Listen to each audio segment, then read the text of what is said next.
What's up mga quiz, mga atis? Welcome back sa aking channel. This is Quiz Ala. Ngayong araw papanoorin natin yung official trailer ng Gladiator 2. So this is the second part or the sequel of the very successful and critically acclaimed and award-winning movie from Paramount with the same title, Gladiator, na pinagbibitan ni Russell Crowe and Joaquin Phoenix. So ngayon papanoorin natin itong part 2, part 6 pa. So with no further ado, let's watch the video and later I'll be giving my reaction and opinion on the said trailer. So let's go!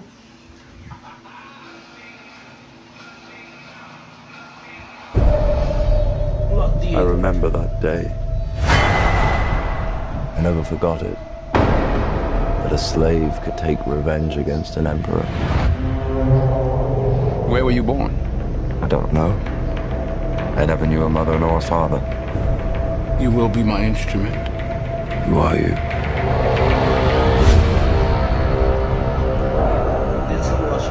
Did you hear that crowd? The greatest temple Rome ever built. The Colosseum. Because this is what they believe in. Power.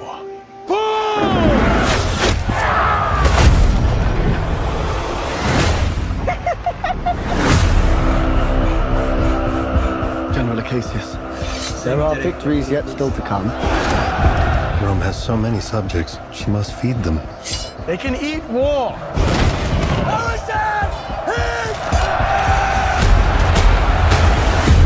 The arena turns slaves into gladiators, the gladiators into free men.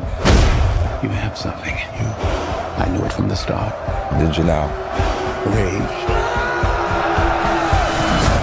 That rage is your gift.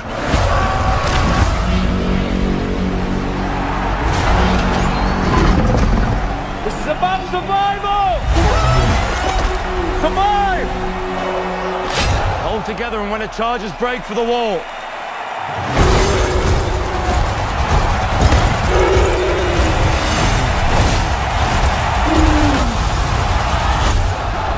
Whose head could I give you that would satisfy this fury? The entire Roman armies. Too much. The general will do. Rome must fall. I need only give it a push.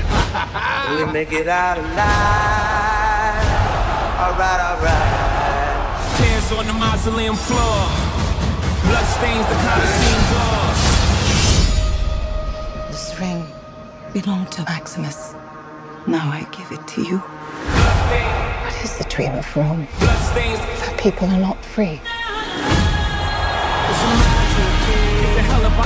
I was owned. Now I will control an empire. I will not waste another generation of young men for their vanity. Strength among us! This how Rome treats its heroes! Hands on the mausoleum floor. Blood stains the Colosseum doors. The gods have spoken!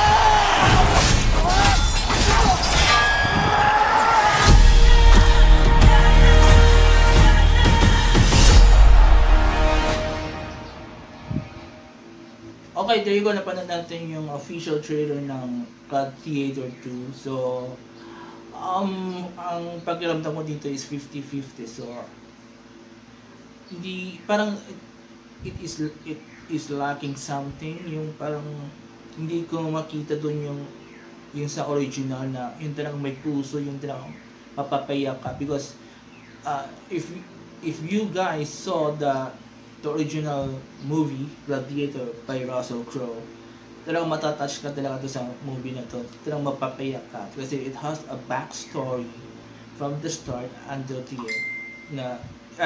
It has a backstory in the start na that will lead to the later story or later part of the story of the movie para ma-realize mo, para maintindihan mo yung pasakit, hirap na ramdaman o nadaanan nung character ni Russell Crowe. So doon sa movie na to, parang kulang siya. So I don't know. Actually, I have a theory na itong character na kinakambatan ng bagong actor, or not bagong actor, but yung actor na gaganap dito sa bagong movie ng Gladiator is parang yung anak ni Russell Crowe.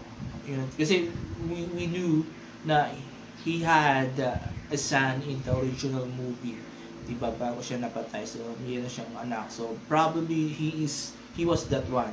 So yun ang tingin ko, especially yung meron siyang flashback na part na pinapakita ng bata. So yun yung unang pumasok sa mind ko na baka siya yung gaganap na Gladiator, yung pag-grow up na. So parang he is doing a revenge for his dad, diba? Ganun.